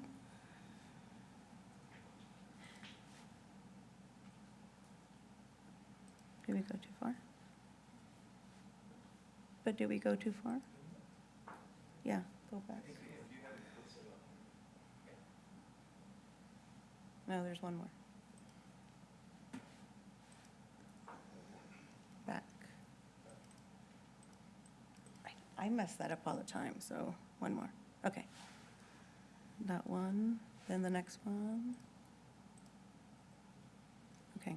So then, oh, that was the first one. Oh, that's what he said. Okay. The Arts Master. Anyway, let's jump to the next one. It'll be art program. Okay, so our existing public art policy is very narrow in focus, and in the last 20 years, as you can tell, we've had a lot more public art commissioned and just put into place here in San Marcos. We're getting to be more known as a creative community, and we want to make sure that we have guidelines in place so that not only is the city protected and we take care of the art and we get the kind of art we want, but also so are the artists. We were tasked to, wait, okay. The next one. The next one, sorry. So the Arts Division oversees the public art through the Arts Commission. And so now we have also the mural arts program. So the way arts comes to us now is we have the public portion of it where some people will come to us and say, hey, this is an art piece that I think you should get, or a art that we think that would be great on city property, and we have to deal with that. And then also the arts commissioners themselves come up with great ideas on, hey, we've never done this before, and they're getting more into like digital art and performing arts and things like that. So we don't have anything that covers how to be transparent with the public on how these decisions are made. So we've expanded significantly since 2018. That was when 2017, 2018 was when the Mermaids were done, and when Big Wavy was done. That was the first commissioned piece. So in that short period of time from 2018 on, we've commissioned a lot more pieces of art. We also do mini murals and traffic boxes, and those are all calls for art out so that we want the public involved. If it's a bigger project, we usually have public input meetings. Smaller things like traffic boxes, it's more Arts Commission focused. So what we want this public art policy to do, I had gone to a conference, the Americans for the Arts National Conference, and they had sessions on public art policy, and that's what made me realize we really need to expand ours to cover things that we hadn't thought of. You know, anything from not just acquisitions, but how do we maintain it? How do we de-acquisition something? How do we do all these things so that when the people in place now are gone, you know, that we do the same things all the time? So it'll define roles and responsibilities, funding. We'll have approval processes and the guiding principles, like what happens if something's temporary and for a loan. There's a lot of things that we need to keep in mind. And so that's where the policy would come into play, and we would want some thoughts from y'all on how you want it to be covered. And so next steps, we want to incorporate your feedback. We've done some research and gathered some information from other cities and other creative agencies on how they handle these sorts of things, but we would like your input on direction.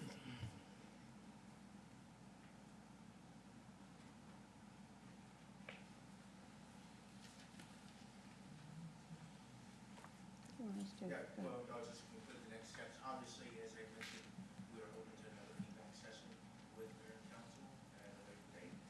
Information, we've provided key opportunities for input as kind of like a heads up.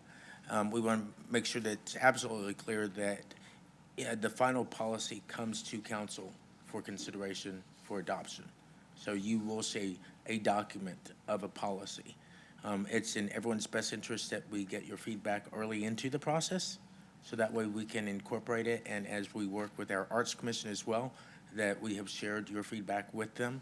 You'll see that bullet point, and that's more in relationship to other boards that where we might see art installed. So for instance, in our downtown area, might you want us also to engage with the Main Street on an arts policy in that regard? This is only a question because typically when we talk about projects, subjects, et cetera, typically the feedback is to incorporate feedback from other commissions. And so we're just simply checking on that box, whether or not there's a desire for council for us to also check with other boards and commissions on the draft arts policy. So at this point in time, I think staff has concluded their presentation. And certainly if council has some initial feedback, we are more than glad to take that. And to also then follow up with the documents I had mentioned, the ordinance in play for the arts policy, and Charlotte Watney, thank you, Charlotte, has drafted a roadmap, if you will, because we recognize the complexity of the current policy and process, and the roadmap, as best as possible, navigates staff which approvals are required and how to process certain acquisition of art. Anyone? Okay, you're after Ms. Rodriguez, and then I'll be third. Thank y'all for y'all's presentation, all the work that y'all do, and the proactive approach on realizing that there's new modes of art that we need to address. I don't really have a whole lot, just given that this is not an area I always admit I'm not super familiar on, but I did attend the discussion that we had at the Cuauhtemoc, which was very well attended. I want to give applause for that. But one of the questions brought up during that discussion was the organization desiring to be consulted first. Now, whether the approval was contingent on the organization itself, that's a separate discussion. But I guess in terms of like if we are going to use a building such as that, making sure that the process does detail that they are to be communicated with to avoid, tension that may arise from not being communicated with. That was sort of my thing that I got from that, so. What was that meeting? Is there a possibility of a mural going on that building? Yes, ma'am. Okay. On this, correct me if I'm wrong, but is it gonna be on the side, closest to the snow cone place or La Fonda? The Snow snow cone cone, place? yeah, Okay. so it'll be on the back side of the building. Yeah. Mm-hmm, yeah.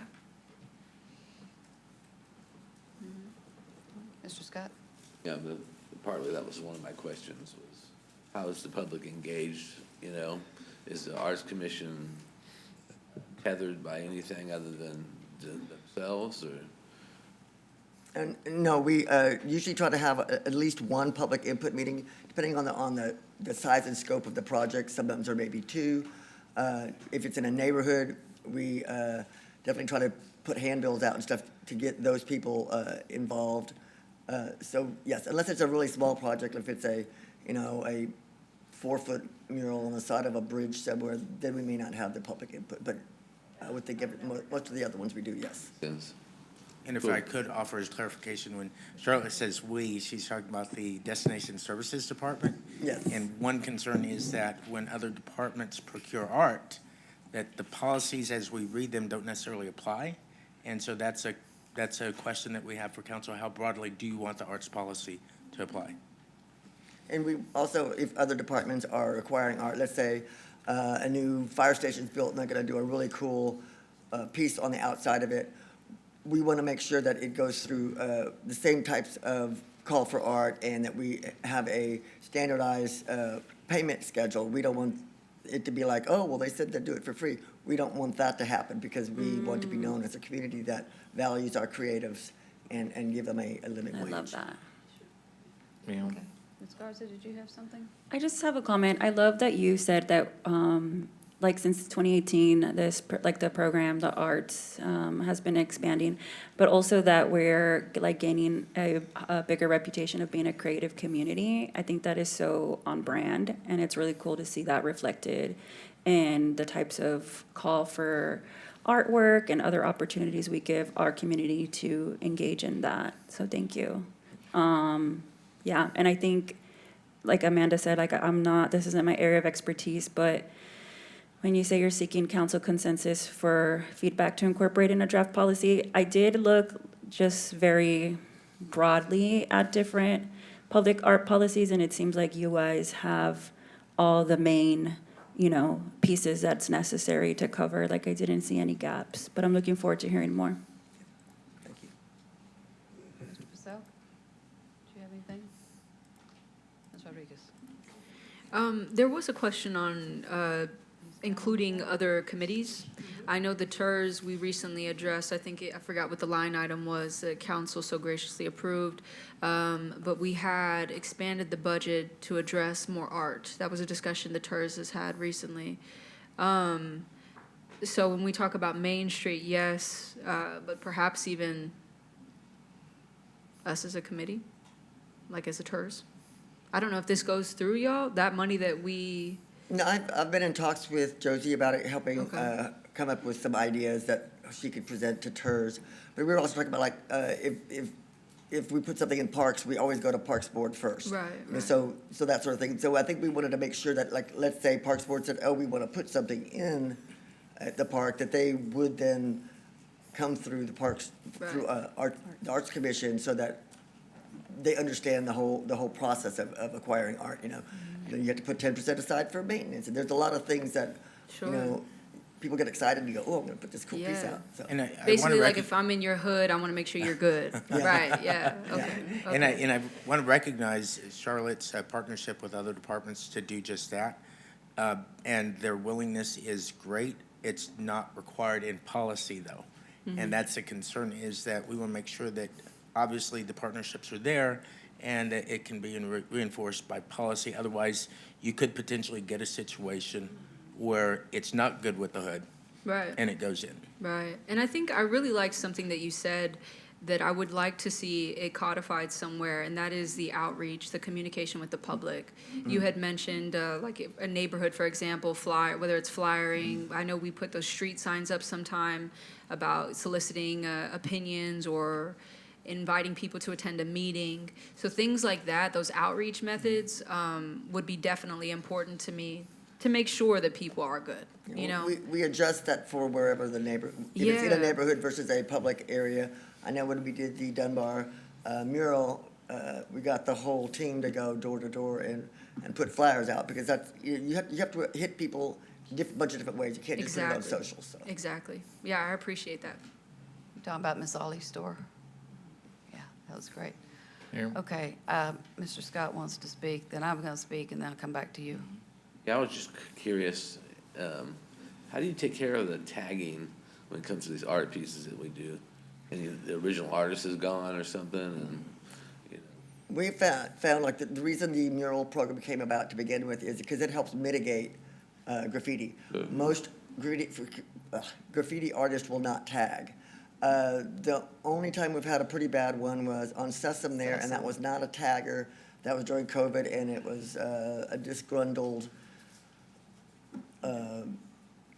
college student probably that got his feelings hurt by a girl.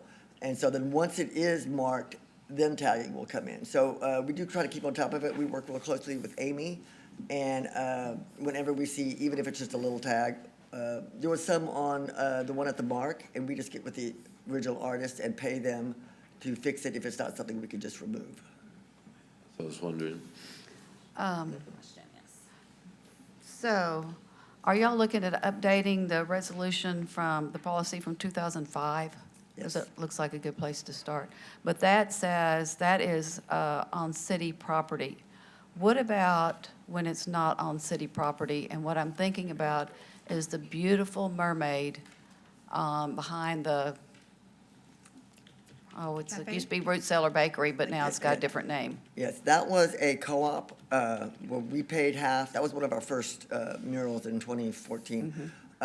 We paid half and they paid half. So we have a variety of different ways to do murals, and it's not a formal policy, but we have it written down so that we always do the same thing.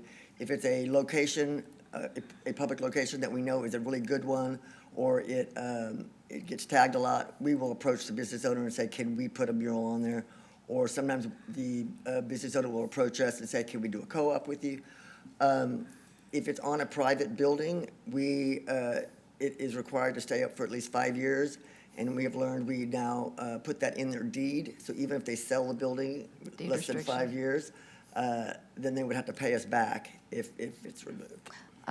That's good, but what my question really was, are you going to put that in the new policy Yes, is yes, ma'am. on private property? Yes. However you want to do that, I don't know that it matters to me that much. I assume a lot of it will follow the same policy as the rest of it, but anything that's special for that written down. And you know where I'm going next is I really want to see for the major ones that something come to council before things are set in stone. Well, yes, I'm never going to give up on that really big one down there behind Industry, and I would love to contact the original artist and get a rattler on there. There's plenty of room down on that right end, but that is an embarrassment to me every time I drive by, because we've got the bobcat, we don't have rattlesnake, and I just don't think that's fair. And some of us would have caught that if we had seen a design, even a sketch, before it got painted and up there. Same as the more recent one that I voted against at the Price Center. Y'all were so far along that it was going to cost money to change. If we had seen some kind of sketch or something on that one, the steps with the cactus, if we had seen something about that, then I don't know how many council members would have agreed with me, but I know there are one or two that were, until they found out it's going to be $1,000 to change it, because we were so far down the road with that one. And so that's what I'm going to ask, and I'm going to see if my council members agree that, especially now, not the little tiny murals that were downtown. or some of those. But if it's a really big, expensive, very visual, I think we should get to weigh in on it. So And Mayor, if checking I- in, Mr. Mendoza. If I could also, staff has discussed those very concerns that you elaborated on, and we understand and recognize those concerns. And the topic that we're dealing with, as we all recognize, is art, which of course varies based on who's watching the art. From a best practices part, and this is information that Charlotte's research I've certainly seen as well, is council input is typically at the beginning, high-level concept, et cetera, and it's also incorporated with other community feedback that we had mentioned that takes place along the way. All of that is provided to the artist conceptually, who then comes up with sketches and renderings and things like that. Obviously, the artist is going to have something to go by. And that's where your question comes in, where when they've developed the something to go by, It's the next one over, because I was at the meeting where the public gave their input on the really big one. I was there. okay. So that's not going to solve the issue being at that stage. It's once things get into sketches and we know exactly what we're talking about, or at least closer, because had I seen a sketch and I see a bobcat, no rattler, I could have said something. It would have been up to the rest of the folks if they agree with me, because I, as one person, can't make that change. But I think often, that may happen. And that's what we want to clarify with council, is the different input opportunities, because obviously, we're going to have public engagement sessions. Does council desire a separate public engagement session when that art comes forward, like initial approval? So that way your concept is provided as feedback during those processes. And then obviously the sketching that you point out, a lot of work's already taken place. And is that a point in time in which council also wants to provide input? That's your question. That's mine, is before we get too far down the road that it's either it's too hard to change, or it's gonna cost too much. That's where, I'm not saying to change anything else, like where the placement of permanent art goes or anything like that, just adding in another step that we get to look at it before. Yes. Okay, so I've got Yes, Mayor. Okay. Mr. Scott and Mr. Mendoza in agreement. Anybody else? Put a separate thing for us. I've got a comment on it. On this? Okay. Yeah, I don't think in this case, the mayor's trying to be the artist, but we're trying to mitigate the fact that we weren't thinking wisely about things that affect our city, which is Texas State, SMCISD. I'd be open to talking about a generalized list of 10 things that we'd like to see go into art. It's just as a base set, which still allows the artist to do the big, just some guiding principles. So that way they don't get to the big end game, it's painted up there, and it's like, dang it, man, we should have thought about that. So we don't want to like regulate the artists themselves, but just like, hey, if you could, here's a list of 10 things. You need to have 3 out of 10 on there, and then, yeah, you can go paint on the side of our building and do your thing, or, no? I'm fine with that, but I still want to see it before it's too late. If I may, I think it's a great idea. I think what I'm cautious with it is, like, obviously I agree with you in the sense that you want art to be indicative of the community in which it's going to exist in, right? A representation of it. At the same time, though, given the subjective nature of what we like and dislike as a body, what I don't want to do is make that list that you're talking about to where it actually ties the hands of an artist and really inhibits the creative process that may take place, from there forward. So I don't know how to bridge that. I do think it's a good idea, but even like the 3 out of 10 feels so stringent. And the 3 out of 10 that we may select as a council, the community may feel absolutely indifferent to.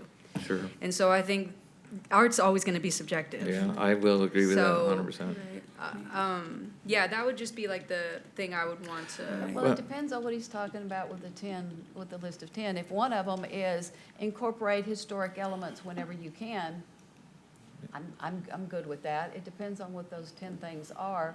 But I think maybe community input into that list of 10 would be a good thing. Right. What I love about art too is obviously everybody brings their own game to different areas of town, and we're not trying to restrict them, so that wasn't the point of it. I was just trying to offer some reprieve.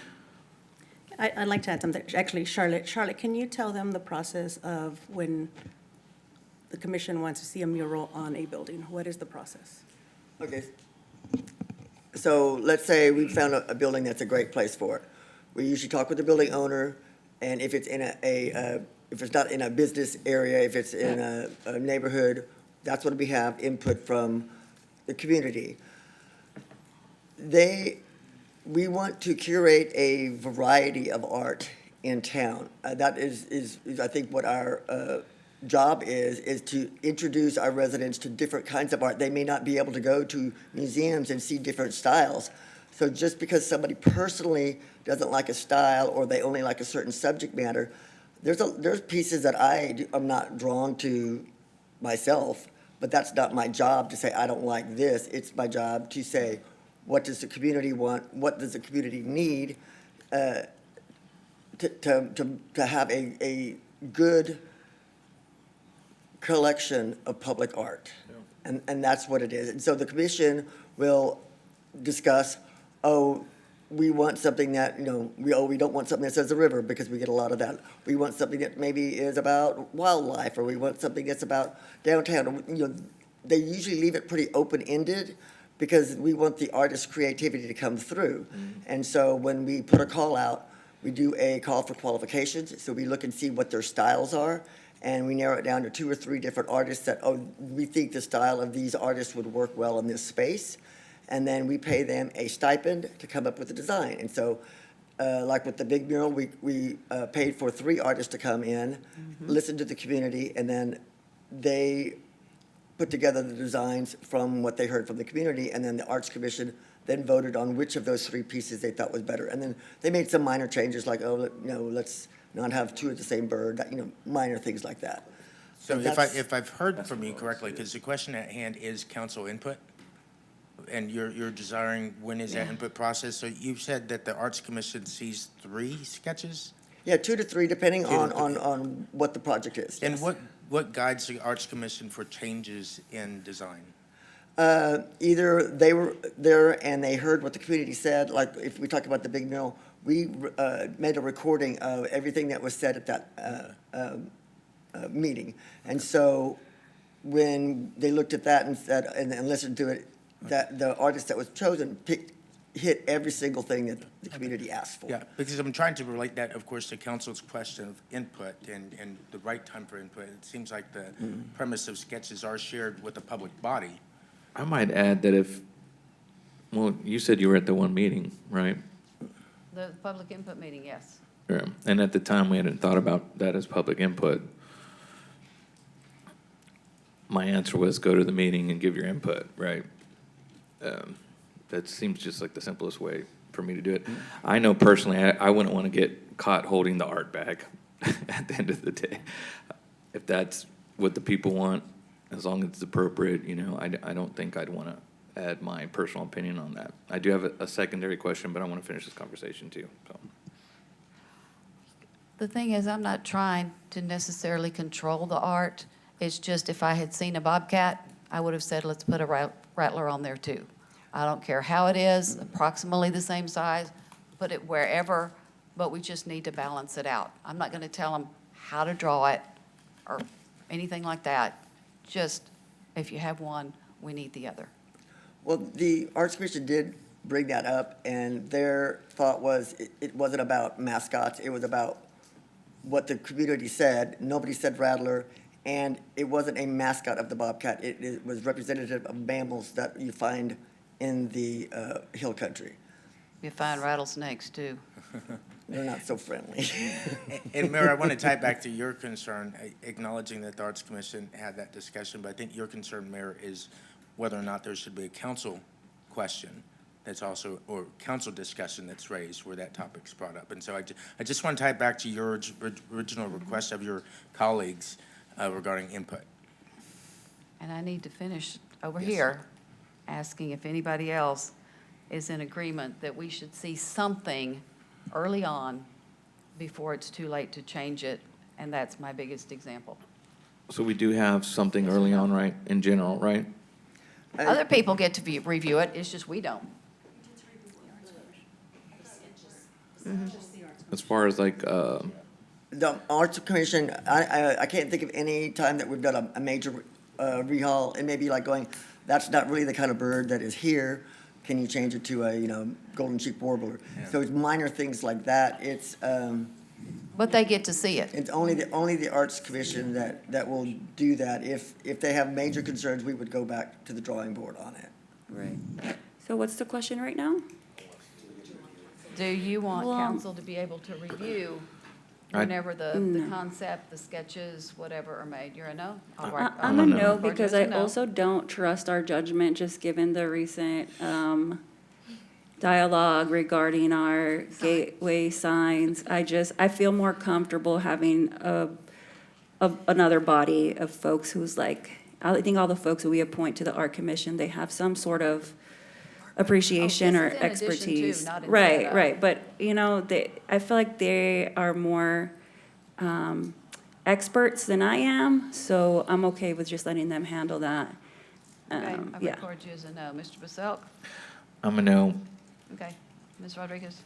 Like I said, Mayor, I get the gist of why and your rationale. I think without clear triggers on what type of art would trigger a council approval or review, I can't say yes at this time to something like that. I do think, though, in terms of like the Arts Commission, like if there is again, trying to figure out what the trigger is, if it's a large piece that's being discussed or something like That's what that. I said, large, expensive, very, Yeah. very noticeable in our town. Yeah, I'm fine once we can further define and work through potential triggers, but without those, I don't have enough information at this time to support. Okay, I think Ms. Garza still had something she wanted to talk about, and then Mr. Paselk, if you've got anything else. My last comment was, no, Okay. excuse me. I had called on her, but You're apparently right. she's I apologize to everybody once again. It's twice tonight. No, I'm Not okay. doing so good. Go ahead. Yeah. I was gonna ask this question, is the Arts Commission involved in signage? And the reason I'm asking that is because that could also be considered art. So then it draws me to the larger question is, all right, let's talk about art and where it goes and all the places and how do we decide these things? Because you're seeing public input, giving subjective feedback yet again on art. And at the end of the day, that makes me want to go, okay, you all design whatever it is, y'all like it, let's come up with it, But for like major entrance on the highway, I could definitely understand that, have some input there. But what's our process for that? Is that art? Well, even with no. the gateway signs, let me just say that Charlotte provided several designs. And so she provided several designs, and then this body decided which one we were gonna go with. And so, and not everybody, and it wasn't necessarily the people all Previous around the incarnation of dais. this body, just- Yes, right. And So- I so- think we blended it like maybe two into one, the best parts of two of them into one is where we ended up. No, I don't think so. we didn't do Because that. there I was the rewatched it. bird one, Yeah. and then there was the one that had the heron. The Garza. And then, it was, this one that had that, and then there was a tree. Right, but there were other pieces too, that, the rocks couldn't slant. There was a lot of things that were micromanaged on it. And I'm not saying that in a bad way, but to answer your question, no, signs are not art. They are graphic design. So you need a professional graphic designer that understands, somebody's seeing this at 70 miles an hour. Right. And understands that it can't be, it's not there's artistic elements to it, yes, because I'm a designer, and yes, I think some of the things I do are artistic, but, Yeah. signs at the park. You have to have a It's a whole design other, right. vision of it, but you also have to have a marketing aspect to it. So usually you know what Readability. works best, and then it's,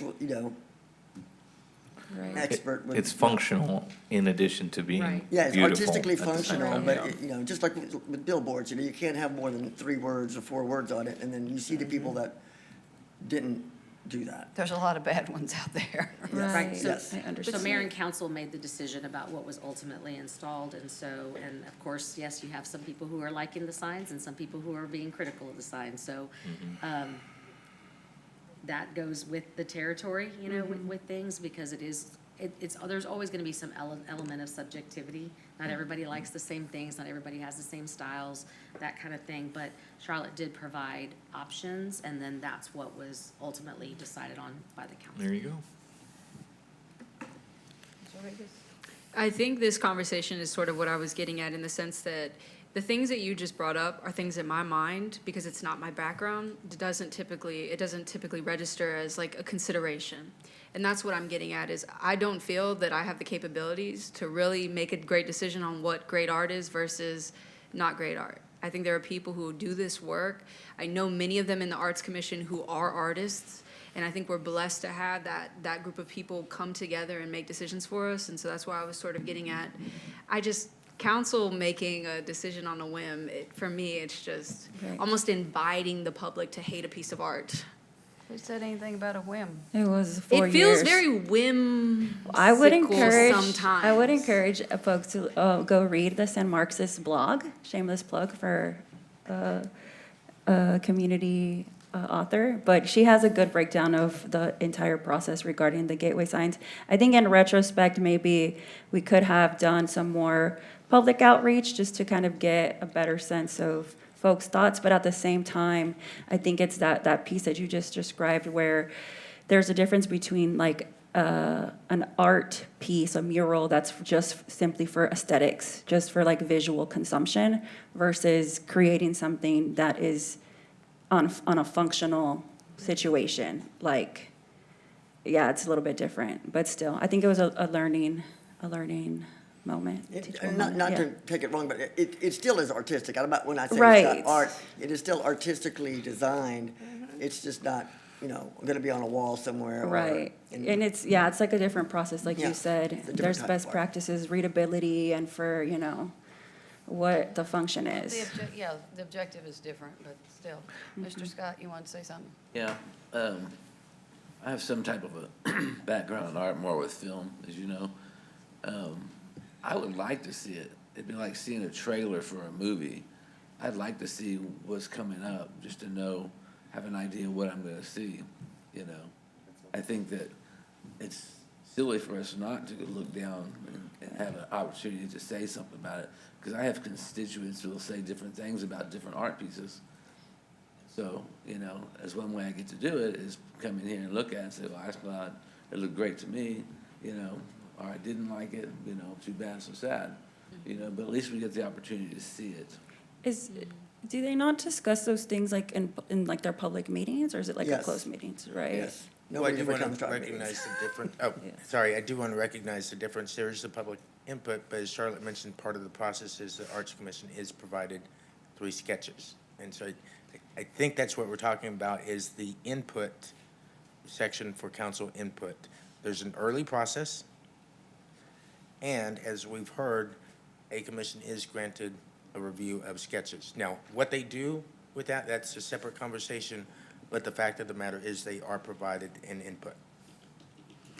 And so if the council would give us a high-level input, that would be great, so if we're saying we want to put a sculptural piece in this area, that's, I think, when it's a great time for y'all to go, we want to make sure that it incorporates this, or could you ask the artist to do this, so that then before we put the call out, we have some guiding thoughts to give them, which is, this is in a, historic area, we would like it to look historic, or something like that, giving the high-level thoughts to us to guide the artist. Mayor, that poll that we did right now for thoughts on review, what was were there 3, at least 3? There were 3. Okay. Like I said, I'm fine. If the purpose of today is direction, it seems like the 2 things we've continued to circle on are timing of review, at what stage, and what triggers a review. I think you had mentioned some sort of size, maybe perhaps Size, visibility, location. location. Because there's only 2 that I have had comments on, was the Bobcat No Rattler, even if that was symbolic of what's in the Hell Country. Most people are not going to see it that way.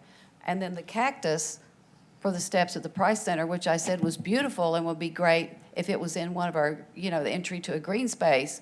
I was concerned about cactus not being welcoming on a public building. There's others that I've seen, some have been beautiful, that have been put down. Some I'm going, not my deal, but not to the point that I'm going to complain about it. Those are the only two that I've really had issues with, So just so you know. I'm fine with something like that. If the direction is maybe for staff or whomever to sort of look at, okay, the timing, what's an appropriate timing? Obviously, we don't want to cost more money at the end of, when everything's already said and done. I'm not interested in that at all. But perhaps there's a more, if it's when the Arts Commission, I don't know what the trigger is. And then also, in addition to the timing, I'm fine with something, whether it's size, location, what have you, those triggers being in some sort of policy, I'm fine with that. My biggest thing was not necessarily council coming in. It's one thing to have the eyes on it. I do agree with Mr. Scott, because even though I wasn't on council for the signs, I got texts. But in terms of, like, the other things, I'm fine with it. Once I need more information on what those triggers are. Do y'all know why we even have an Arts Commission? I don't. That was my idea. On Back in CDB 1821. 1998, because on Let me turn my mic CDB, off. we used to do a lot of this arts funding. And I was the council member on there, and I said, I am not qualified to do this. We ought to have an arts commission like other cities have. And council agreed, and boom, we had an arts commission. So you're welcome. And as a bridge then to that request from Councilmember Rodriguez, as Charlotte's pointed out, the Arts Commission has done a good job in their role of review. So we might want to figure out what it is that they use as a guide individually in providing feedback and share that perhaps with council. Because obviously the Arts Commission is doing a fantastic job when they are provided sketches. They're using inherently some sort of guide, perhaps not written down, but maybe we can extract that from them as to what is their guide. Yeah, and perhaps a synopsis of like rationale. I bring it up again, going to the Cuauhtemoc event, I may have had thoughts prior to going in there, but hearing everybody's discussion, my thoughts weren't the same. It helped me understand why something was gonna look the way it will because of that input. So a synopsis of the input would be deeply appreciated, at least by me. And that, is it a gas station? Conoco?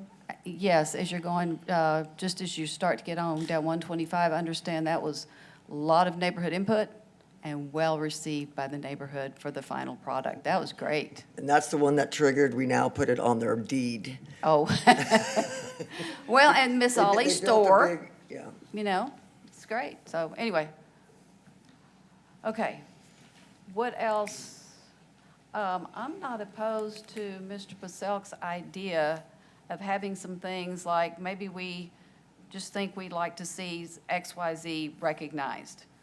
Put that, and if it happens to fit in this one, great. If it doesn't, if it happens to fit in this one, if it takes 2 or 3 years till we have a fit for it, I would be okay. But just kind of a list of some things that we would like to see in the art that we're going to have. I wouldn't be opposed to that. I don't know what would be on the list. Pretty general, Mr. Paselk? Yeah, I mean, Let the commission decide. again, yeah, maybe that the commission come up with some cool ideas.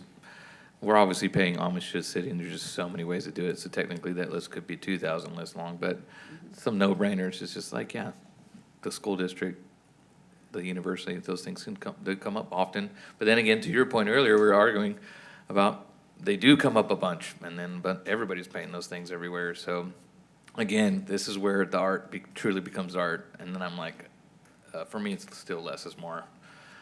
Same thing on the sign, if the public wants that sign to look a certain way and they put their input on it, well, the public's they're gonna get it, so. Or it might even be which neighborhoods. We've got Yeah. a lovely art in a few, and some other neighborhoods are feeling left out, so we might just put those on the list. When you can get to it, you can get to it, Well, et cetera. it is So, Are you interesting. good with the list? You good with the list? Sure. Okay. It is interesting, Mayor, is there's the mayor's opinion, and then there's the people that the mayor represents. And one thing, and I will give you credit for, is if you've lived in the city for 45, 50 years, yeah, you know a thing or two about some neighborhoods, and so you could be add value. But for me, I think that input's at the art meeting itself. If you're interested in it, Well, do I it. would think we could throw some ideas out there, and I would be all for the Arts Commission Sure, let them finalizing it. finalize it I'm all. perfectly fine with that. Early That's on. as it ought to be. Yeah. I did want to point out that this is your policy. You can put input processes throughout the policy. And so it's not only Yeah. for one input. It's your policy. You can say at the beginning and also to see sketches. This is your policy. Well, I think there's a great start in this, this 2005, including just this list of public art, including calligraphy and signage, crafts, clay, glass, paper, fiber, et cetera, graphic arts, mixed media, mosaics. You've got a good start here. Yes, and I believe that the ordinance was updated to also include performing arts and music and those types of Yeah. things. And so that would be, the public art policy may not cover those things because they're not visual. Yeah. But Yeah, right. we'll have to And- figure out how that works in there. And I'm sure that you're going to go back to the general powers and duties of the Arts Commission and make sure that everything in there is either covered, or if we need to make an amendment to this to go along with the other, I'm not opposed to that. Okay. Yes, Mayor. So I actually had, I guess, a question slash comment, kind of going to Ms. Rodriguez's point about what triggers, I know we're talking specifically about like council reviewing artwork, but I'm curious as to do we actually have a written policy into what triggers, what is a small project versus a big project? No. And all the other things as far as like public input and how many artists we commission to give a sketch before making a final decision, like, is that written in policy anywhere? That's what we are working toward, making it so that it, there is a policy Okay. for that. So, not right now, it's more subjective of, oh, this is a mural that costs $4,000 and it's in a, area that, is 4 foot long. We probably wouldn't do a community input with that. We may do something with if there's buildings, owners around it, we may talk to them about it. We Right. wouldn't do a full scale, if it's a $25,000 one, yeah, we would definitely, or even a smaller one, if it's in their neighborhood, we want it to reflect them, Yeah, so. y'all have done a good job with the neighborhood ones. Yeah. And that's one that if that's what the neighborhood wants, Right. Yeah, and to that point, like, because my concern is, well, one, did we have a policy, but also, like, is what the trigger, is it a dollar amount, is it a size? Mr. Gonzalez, I'm gonna that's why I just laid out some general. Well, I'm just saying, like, I would and- like that to be addressed in the policy. Yeah, I've already specified that, so And I'll come then back with something. to the point of council reviewing the artwork, I understand it goes to the Arts Commission, and I think we're all thinking of us reviewing it after them. But the Arts Commission meets the fourth Thursday monthly. We meet the first and third Wednesday. Theoretically, Tuesday. They meet the fourth Wednesday, we meet the first and third Tuesday. Theoretically, could it not come to us first in like a work session, non-binding type agenda item where we could review and give opinions, and then let the experts on the Arts Commission implement our ideas in a more expert way? I would say that that's a policy question for you all as to what input you desire. I mean, obviously, we will have a recommendation and provide you the guidance we provide Arts Commission, but that is a policy question of how you want it written into the policy. It might be better to do the Arts Commission, and then if we're gonna do that way, because I would want them to be able to weigh in. If they don't like it at all, then they would feel like No, they I would want them have to. first. Yeah. Well, because what I'm trying to, one is they do it, but by the time they do it and it gets on our agenda, it slows down the process. But then I also don't want them to weigh in and give their opinion, and then we just undo everything afterwards. That's what my concern is why do we have the artist be an artist? Why do we have an art commission give their opinion and direction to the artist if ultimately we're gonna just be like, no, we don't like it? So, I mean, to the mayor's point of like, had I seen it before, had some of us seen it before and noticed it was a Rattler and not, or there was a Bobcat, not a Rattler on there, I mean, if we could notice that publicly, and then when it gets to the Arts Commission, they could be like, hey, the mayor brought up last week that, and then address it there. My concern is if we're final approval for every art piece in the city, or public art piece in the city. I would see us as making, like in this particular case, I would have looked at it and said, you know, it kind of trails off at the end and there's not much there. It looks kind of vacant, like they got really excited about the design and then kind of got tired at the end. But mine would have said, let's get a rattlesnake on there. How they do it, Okay, so then, let's play this scenario out. So it goes to the art commission, they approve it, it comes to us, we make that notice about the rattlesnake. 4 of us agree, yeah, maybe there should be a rattler on there. So then now the artist goes back, theorizes where to put the rattler, then it goes to the arts commission, then it comes back to us again. Like, I feel like it's just gonna be a never-ending cycle. I just want to look at it. I think our feedback should be early on, conceptual, and then Yep. just be read in. That's it. Read it, that's it. at that You point, read as us long as in. there's a rattler on there, I'm fine. I don't see it needing to come. To me, it's about just receiving a presentation of, here it is, before we officially pull the trigger on spending that kind of money and placing something so large in the public eye. I don't know about detailing up, I want this and this change, but I at least want a presentation to see what we're putting out there. Yep. Okay, so we've got 4 for that. We're really, we do have an executive session item today. So is there anything else that we have for guidance to give them? This is all going to come back to us. They've got a good start with what was done back in 2005. Y'all know what you need to do. You know what the pieces are that are missing. So I'm ready to let y'all work on it. Let's bring it back whenever you're ready. Yes. and Next thank- meeting? yes. I didn't ask that. We don't have to get overzealous here. Thank you, staff. Really appreciate all of your work. Thank you. Yes. And yay for bringing good takeaways from your conferences. We love to see that investment. Mr. Trevino, would you read item 4? The San Marcos City Council will convene an executive session pursuant to the following section of the Texas Government Code: A, Section 551.071, consultation with attorney, and Section 551.072, real property, to receive legal advice and deliberate regarding the lease of city-owned real property located at 201 South LBJ Drive. Looking for a motion to go into executive session? Is that you, Ms. Rodriguez? I'll give Ms. Garza the second, and we will go into executive session at 5:13. Okay, council.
Thank you. We have returned from our executive session discussion, which we concluded at 5:58. Mr. Trevino, I didn't see anybody on the Q&A.